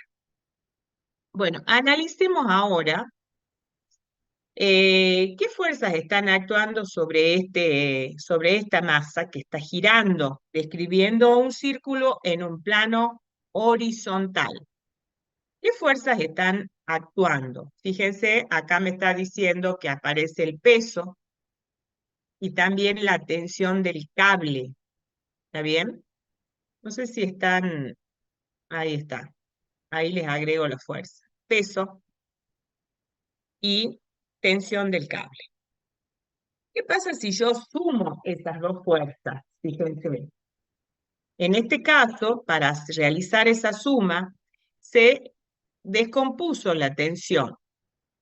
Ese ángulo tita que está marcado en la figura es el ángulo de separación de esa, eh, digamos, de esa cuerda respecto a una línea vertical que pasa por el centro del círculo, ¿no? Entonces, ese mismo ángulo tita es el que tengo acá también por ser ángulos. Fíjense cómo son esos ángulos. ¿Ustedes se acuerdan algo de geometría? Son ángulos Alternos, internos. alternos, internos, muy bien. Son iguales. Entonces, fíjense que yo puedo escribir, encontrar una ecuación para TI y para TX. ¿Bien? Bueno, ¿y qué ocurre con las fuerzas acá? Esta fuerza P se equilibra con la TI, porque este cuerpo ni sube ni baja, no tiene movimiento vertical. Es decir que TI menos P es igual a 0. Sumatoria de fuerzas en I igual a 0. ¿Y qué ocurre en la dirección X? Me queda esta fuerza, que es una fuerza centrípeta. Esto es una fuerza normal, es la que nosotros le hemos llamado recién normal, o es una fuerza centrípeta. Y esa fuerza es la que obliga a esta masa a describir el círculo. Entonces, esa fuerza va a ser igual a masa por aceleración. ¿Pero cuál aceleración? La aceleración centrípeta. Esa es la ecuación en la dirección X. O sea que acá tengo sumatoria de fuerzas en X igual a m por aceleración centrípeta. Y estas serían las ecuaciones para trabajar en el péndulo cónico. Vamos a hacer el problema 3 o paso, María, al movimiento circular vertical en el plano vertical. Pasamos al otro, seguí nomás, María Rosa. Perfecto, ahora vamos a ver otra aplicación. Acá tengo un objeto, fíjense, imagínense ustedes que tienen acá la mano, donde dice el punto O, y hay una cuerda, un hilo, o sé yo, una cadenita, algo que ustedes tengan, y un cuerpo que está colgado en el extremo. Y de pronto ustedes lo hacen girar siguiendo una trayectoria circular en un plano vertical. Ese es este ejemplo que estamos viendo acá, donde tengo una partícula de masa m que gira describiendo un círculo de radio R. ¿Está bien? Bueno, ¿qué va a ocurrir a medida que va subiendo? Imagínense ustedes esa situación. Y a medida que va ocupando diferentes posiciones, fíjense que está girando en este sentido, esa esferita o ese cuerpo que está colgado va cambiando de posición y también va cambiando su velocidad lineal. Mientras va subiendo, cada vez la velocidad lineal se hace más chica. Por ejemplo, acá tengo V2 abajo. Cuando sube el módulo de esa velocidad, se va haciendo más chiquito y llego acá a tener una velocidad V1, supongamos. ¿Y qué pasa cuando baja? ¿Pasará lo mismo? ¿Se irá achicando esa velocidad? ¿O cómo será con las velocidades en la bajada? ¿Va ¿Qué les aumentando? parece? Va aumentando. Y llegamos acá abajo con una velocidad V2 que es más grande, o sea, va aumentando de cierta forma y más grande que la velocidad que tiene arriba, V1. Recuerdo que se hacía esta experiencia colocando un balde con agua, atándolo a una cuerda y haciéndolo girar, y depende de la velocidad con la que esto se esté moviendo, con la velocidad con la que pase por arriba, el agua podía volcarse o no. Recuerdo esa experiencia. Fíjense que yo puedo hacerlo girar, digamos, haciendo bastante fuerza sobre la cuerda o no tanto, ¿no? Y entonces voy a ir viendo qué va pasando con las fuerzas que están aplicadas en cada uno de los puntos. Supongamos que el punto de abajo se llame A y que el punto que sigue, la posición siguiente, se llame B. Analicemos las fuerzas que están actuando en el punto A. Tengo el peso del objeto, la tensión en la cuerda y ¿qué más tengo? ¿Hay alguna otra fuerza sobre la esferita, sobre el cuerpo, en el punto A? T y P. ¿Tengo otra fuerza?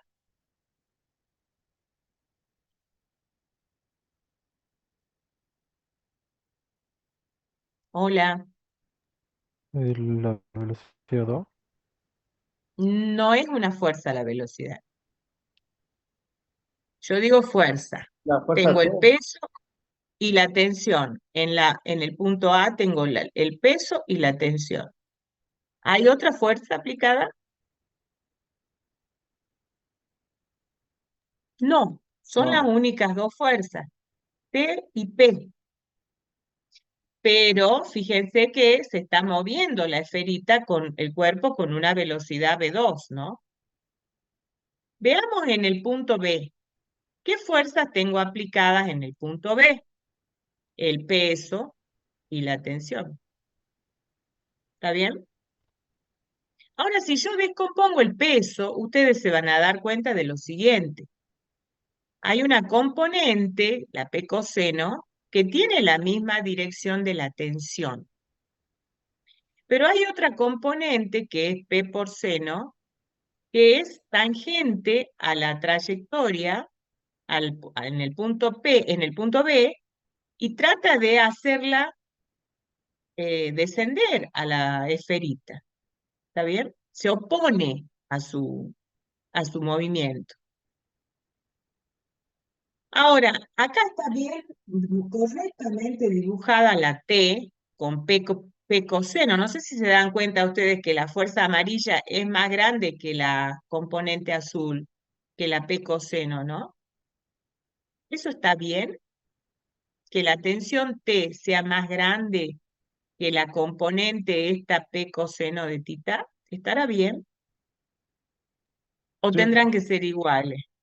¿Qué les parece?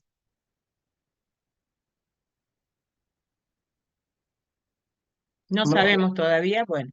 no, porque el T es la que mantiene al Ujú, cuerpo girando. ajá.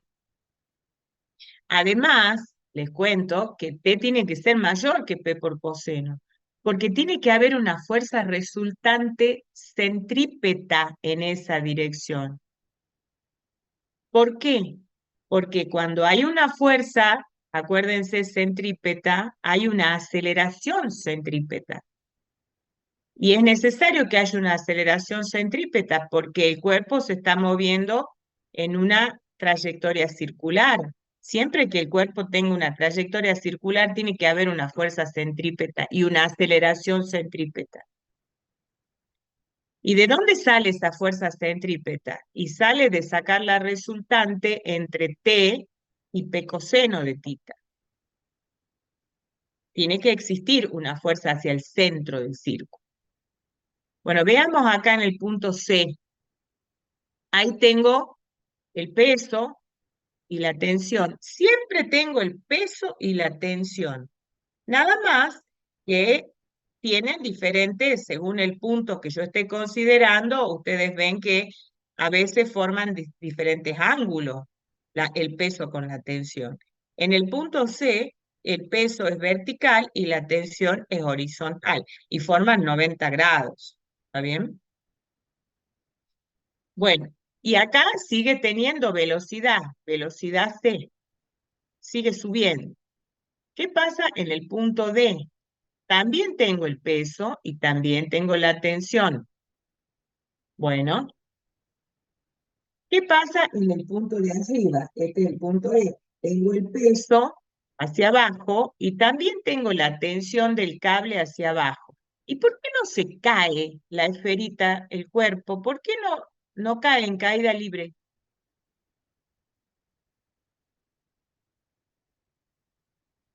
Si tengo el peso y la tensión para abajo. Por la velocidad que lleva. O la velocidad que lleva. Si por alguna razón la velocidad de uno fuese cero, supongamos que va subiendo y que lleva justo al punto E y se detiene, ¿qué le va a pasar al cuerpo? No empieza a caer. Va a caer, exactamente, va a caer. Entonces, no cae porque tiene una cierta velocidad, aunque sea mínima, necesaria para poder pasar por ese punto. Bueno, y así sucesivamente, si nosotros evaluamos otro punto, por ejemplo, F, supongamos acá, que la esferita esté aquí, y dibujamos esto, sería, acá tengo la tensión del hilo y acá tengo el peso. Siempre tengo la tensión y el peso, ¿está bien? Y esta sería la velocidad en F, supongamos. Entonces, de todas maneras, tengo que evaluar, como hemos hecho acá, fíjense que ese peso se descompone y una parte del peso, acá tendré una componente del peso y acá tendré la otra componente del peso. Entonces, podré ver qué sucede con las fuerzas, bueno, hacer el estudio según lo que me pidan. Pero lo importante es que yo tengo que saber que siempre va a haber una fuerza centrípeta y que las dos fuerzas que actúan sobre el cuerpo son el peso y la tensión. ¿Está? El peso, obviamente, M por G, y la tensión es la tensión del hilo. Bueno, acá en el gráfico de la derecha teníamos dibujado también las fuerzas sobre la esferita cuando está descendiendo, ¿no? Y fíjense que siempre aparece el peso y la tensión como las dos fuerzas que están actuando. Profe, Bueno, sí, ¿por qué la tensión es menor que el peso arriba? acá arriba, Uf, porque pensá que esto es un hilo, ¿no? Y a medida que va subiendo el objeto, fíjate que acá yo necesito, el cable este no va a estar tan tenso cuando esté subiendo que cuando está en la parte de abajo. ¿Está bien? En realidad, hasta puedo tener una situación límite donde esa tensión se haga hasta cero en el punto de arriba. A oh, medida que va bajando, esa fuerza que se hace en el cable, ya que fíjate que acá yo tengo la acción de la gravedad que me lo está tirando hacia abajo al cuerpo, ¿no? Entonces, la tensión va haciéndose más chiquita a medida que va subiendo. Y a medida que va bajando, se va haciendo más grande. Y muy buena tu pregunta, porque eso yo no les había dicho. Y acá aparecen todas las T como si fueran iguales y no son iguales. A esta T, la que está abajo, es para el punto A y tiene una medida, el vector amarillo más grande, que en B, que en C, que en D, que en E, se va haciendo más chiquito. Y miren el gráfico de la derecha, a medida que va bajando esa fuerza T, se va haciendo más grande, ¿lo ven? Entonces ustedes ya se están dando cuenta con el dibujo que cuando calculemos la tensión, que ya vamos a ver las ecuaciones, la tensión cuando esté pasando por la parte de abajo va a ser más grande que cuando esté pasando por la parte de arriba. Ahora lo vemos con las ecuaciones. Bueno, ¿cómo vamos a trabajar con las ecuaciones aquí? Vamos al punto más alto. Hemos dicho nosotros que sumatoria de fuerzas, en este caso, es igual, sumatoria de fuerzas en el punto más alto es igual a la masa por la aceleración centrípeta. Entonces, ¿qué fuerzas están actuando en el punto más alto? Ese es el que le habíamos puesto E. El peso, la tensión, tienen la misma dirección y sentido. Por lo tanto, es T más P, la fuerza, la resultante, ¿no es cierto? Esa fuerza es la fuerza centrípeta. Esto sería lo mismo que la sumatoria de las fuerzas en la dirección Y, en ese punto, ¿no? En el punto E. Entonces digo, la fuerza total va a ser P más P. Y eso va a ser igual a la masa por la aceleración centrípeta. O sea que acá me va a quedar la ecuación que T más P es igual a M y la aceleración centrípeta es la velocidad, el módulo, ¿no? Velocidad al cuadrado sobre R. ¿Cuál velocidad? La velocidad que tiene en el punto S, que es la velocidad en E. Bueno, eso sería en el punto más alto, ¿no? De acá yo puedo sacar T si quiero. Y eso me va a dar mv cuadrado sobre R, la velocidad en E, menos P. Ahí ya tengo una idea de que esa tensión, fíjense cómo la puedo calcular, la que está en el punto más alto, ¿no? Haciendo mv cuadrado sobre R menos P. Ahora veamos qué pasa en el punto más bajo. ¿Qué pasa en el punto más bajo? ¿Cómo son las fuerzas acá? Una es hacia arriba, la otra es hacia abajo. Entonces la fuerza centrípeta, acuérdense, es hacia el centro, ¿no? Esa fuerza centrípeta es T menos P. Entonces, la fuerza centrípeta va a ser igual, esto sería fuerza centrípeta igual a masa por aceleración centrípeta. Entonces, yo puedo escribir que T menos P es igual a M por V cuadrado sobre R. Pero esta velocidad va a ser la velocidad que tiene en el punto A. Supongamos que sea esta, ¿no? Esta va a ser la velocidad en el punto A. De esta ecuación yo puedo sacar T. T va a ser igual a mv cuadrado sobre R más P. Bueno, ahí podemos ver que la tensión, fíjense, que tiene en A es más grande que la tensión que tiene en E. ¿Por qué? Porque acá tengo la suma en la expresión de la tensión en A y en la tensión en E que tengo una diferencia. Entonces, ¿cuál tensión va a ser mayor? La que tiene en A que la que tiene en E. Bueno, y acá me está diciendo eso, dice notar que mientras P se mantiene constante, que es el peso del objeto, T varía en módulo, dirección y sentido. ¿Está? Bueno, y vamos al globo de la muerte.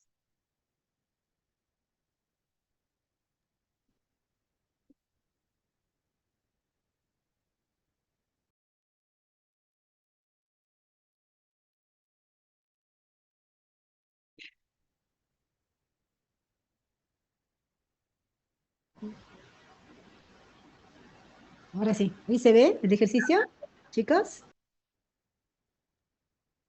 Sí se ve.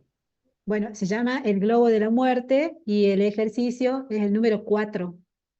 ¿Sí? Entonces dice que un estudiante de física utiliza su tiempo libre actuando en un circo. Él conduce una motocicleta dentro de una esfera de plástico hueca transparente.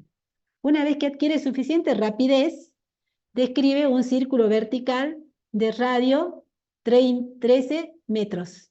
Entonces, el dato que nos dan es el radio de 13 metros y además nos hablan que la trayectoria que está siguiendo en ese momento es un círculo vertical.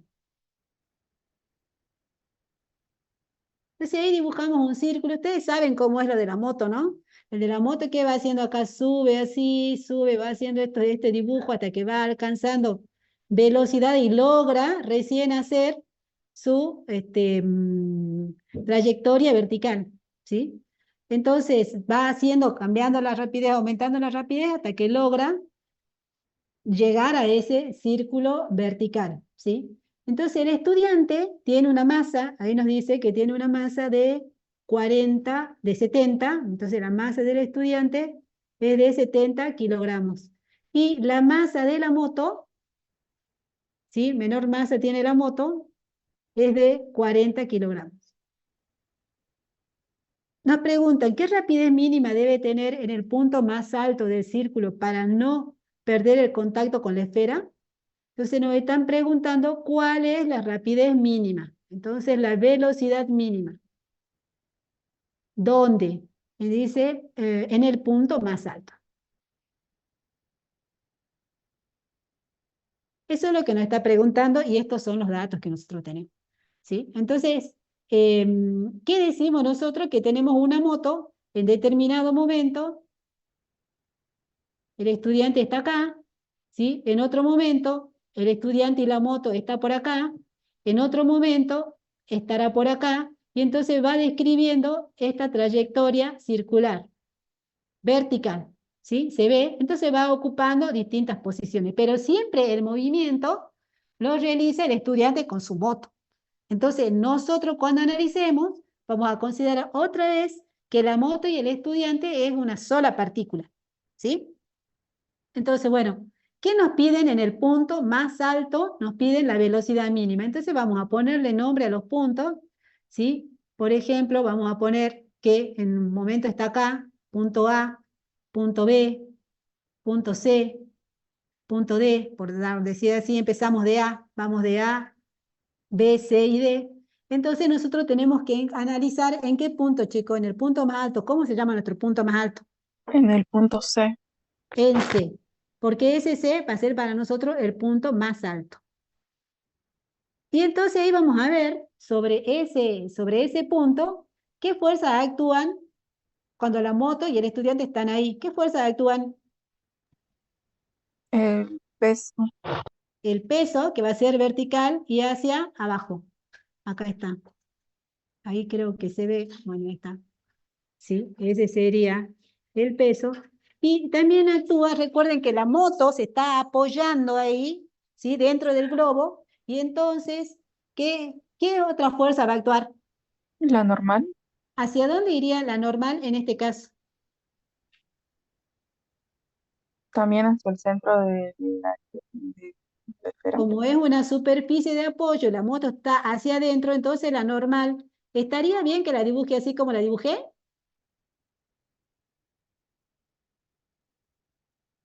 ¿Chicos?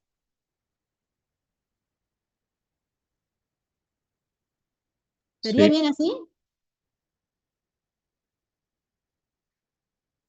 ¿Sí o no? ¿O iría así? ¿no? Para abajo. para abajo. Iría para abajo, porque la moto, recuerden que se está apoyando en el interior del globo, ¿no es cierto? La pared del globo, o sea que la moto está para adentro. Entonces la normal se está apoyando acá en esta superficie, entonces la normal es perpendicular a la superficie de apoyo. ¿Cómo sería la normal en otro punto, chicos, en el B? ¿Cómo sería la normal? ¿Qué dirección tendría? ¿Cómo sería en B? También hacia Hacia el el centro. centro y a la izquierda.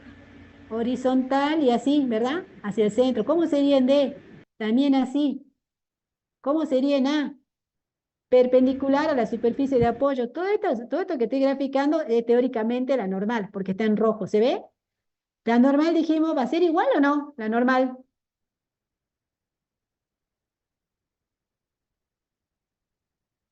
¿Va a ser igual o no, chicos? ¿Qué opinan ustedes? Su módulo No va a cambiar. va No, cambiando. Igual que la tensión, ¿no es cierto? En el otro caso nosotros teníamos la tensión porque teníamos un cable. Acá no hay un cable, pero hay una pista donde se está apoyando la moto. Entonces va a estar la normal, ¿sí? Y va a ser siempre perpendicular a la trayectoria en ese punto, ¿no? Y después tenemos la fuerza peso. ¿Y la fuerza peso va a cambiar? En A, bueno, lo estoy haciendo a mano. Sería así, en B, sería así, en D.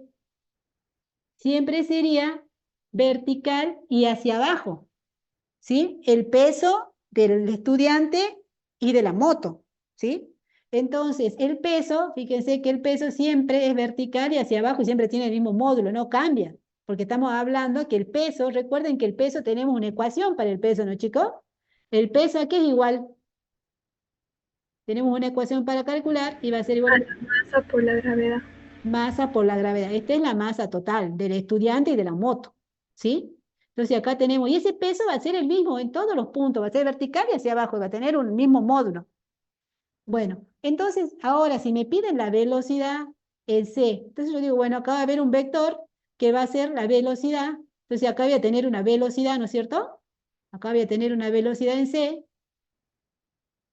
acá voy a tener una velocidad en A, y entonces ya vamos a tener que cortar. Entonces solamente vamos a dejar, considerando acá, la segunda ley de Newton para el movimiento circular, que me va a decir que la sumatoria de fuerzas en la dirección radial va a ser igual a masa por aceleración centrípeta. ¿Sí? Entonces, ¿qué fuerzas están actuando en la dirección radial en el punto C? ¿Están actuando quién? El peso y la El peso y la normal. ¿Qué signo tienen? positivo. Positivo. Los dos son positivos. Normal más peso igual a masa por aceleración centrípeta. En ese punto va a ser la velocidad que tengo en C al cuadrado sobre radio. Pero a mí me están pidiendo que esta velocidad, ¿cómo me dice? Tiene que ser ¿qué? Mínima. Mínima. ¿Sí? Entonces, para que sea mínima, fíjense, si esto es mínimo, significa que la aceleración centrípeta tiene que ser mínima. Y si la aceleración centrípeta es mínima, ¿sí? La aceleración es proporcional a la fuerza centrípeta. O sea, esta sumatoria de fuerza también tiene que ser mínima. Pero fíjense que esta fuerza es la suma de la normal y el peso. ¿Qué dijimos del peso? ¿Cómo va a ser en todo punto? ¿Cómo es? ¿Varía su módulo? No, No, va a ser constante. Entonces, si yo quiero obtener una velocidad mínima, ¿qué puedo cambiar? ¿Cuánto tendría que valer la normal para que mi velocidad tome un mínimo valor? ¿Cuánto tendría que valer? 0. 0. 0. Entonces, para que obtener esa velocidad mínima en C, esa normal va a tener que ser igual a 0. Y entonces de ahí voy a encontrar, ¿sí?, el valor mínimo de la normal. Y lo hago, yo creo que ya estamos, no, me quedan 2 minutitos. Y entonces acá vamos a ver que si eso es 0, fíjense cómo me quedaría.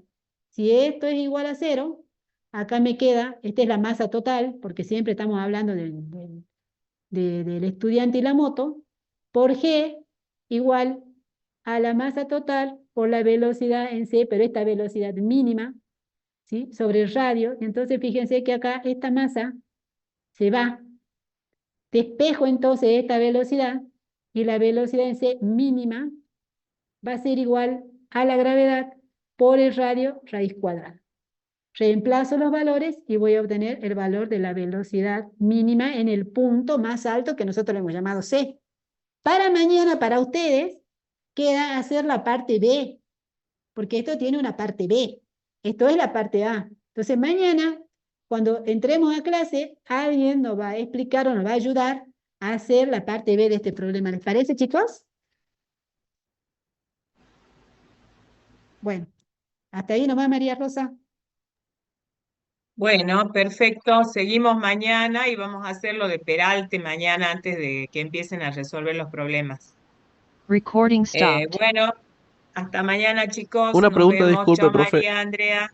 Sí, hasta mañana. Tema parciales, ¿ya están las fechas exactas o el todavía no se 11 definen? de mayo a las 10:30 de la mañana y el tema es hasta este trabajo, hasta dinámica con Rose. Perfecto, entra Peralte. Sí, claro. Perfecto. Mañana lo vemos igual. Listo, Hasta gracias, luego, hasta profe. mañana. Hasta De mañana. nada, hasta luego. Chao.